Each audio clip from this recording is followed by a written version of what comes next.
ఆధ్యాత్మికతతో నిండి ఉండే భారతీయ పంచాంగంలో ప్రతి అమావాస్యకు ప్రత్యేక స్థానం ఉంది. కానీ అందులో కూడా సోమవతి అమావాస్యకున్న ప్రాముఖ్యత వేరే. సోమవారం అమావాస్య రాక జ్యోతిష్యం, పురాణాల దృష్టిలో ఎంతో శుభదాయకమైనదిగా చెప్పబడుతోంది.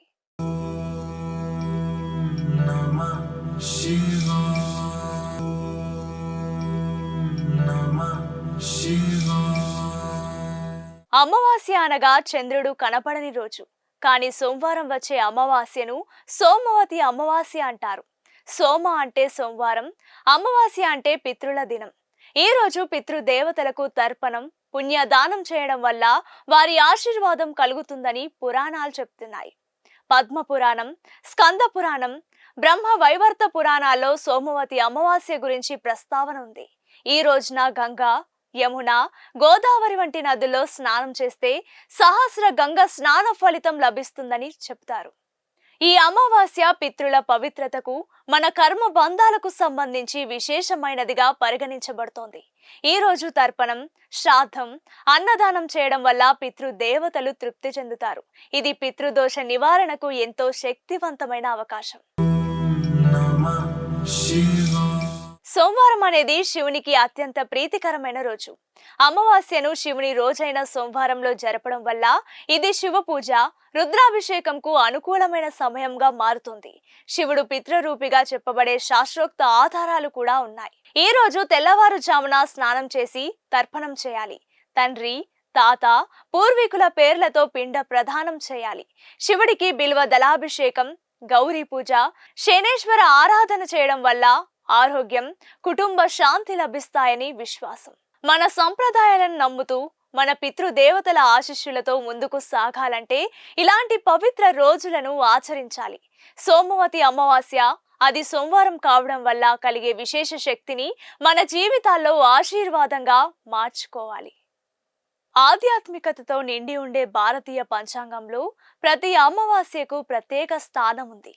కానీ అందులో కూడా సోమవతి అమావాస్యకున్న ప్రాముఖ్యత వేరే. సోమవారం అమావాస్య రాక జ్యోతిష్యం, పురాణాల దృష్టిలో ఎంతో శుభదాయకమైనదిగా చెప్పబడుతోంది.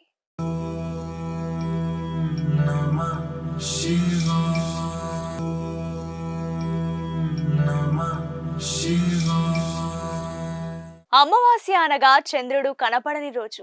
కానీ సోమవారం వచ్చే అమావాస్యను సోమవతి అమావాస్య అంటారు. సోమ అంటే సోమవారం, అమావాస్య అంటే పితృల దినం.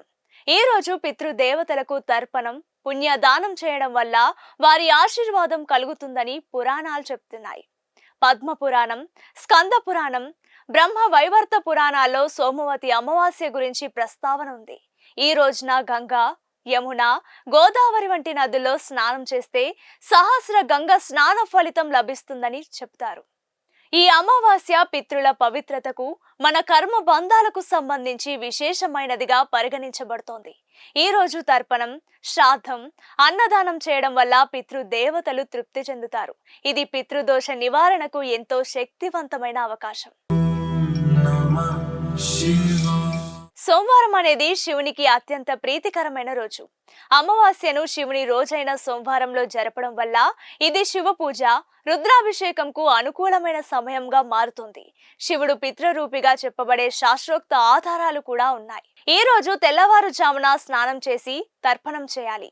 తండ్రి, తాత, పూర్వీకుల పేర్లతో పిండ ప్రదానం చేయాలి. శివుడికి బిల్వ దళాభిషేకం, గౌరీ పూజ, శనేశ్వర ఆరాధన చేయడం వల్ల ఆరోగ్యం, కుటుంబ శాంతి లభిస్తాయని విశ్వాసం. మన సంప్రదాయాలను నమ్ముతూ మన పితృదేవతల ఆశీస్సులతో ముందుకు సాగాలంటే ఇలాంటి పవిత్ర రోజులను ఆచరించాలి.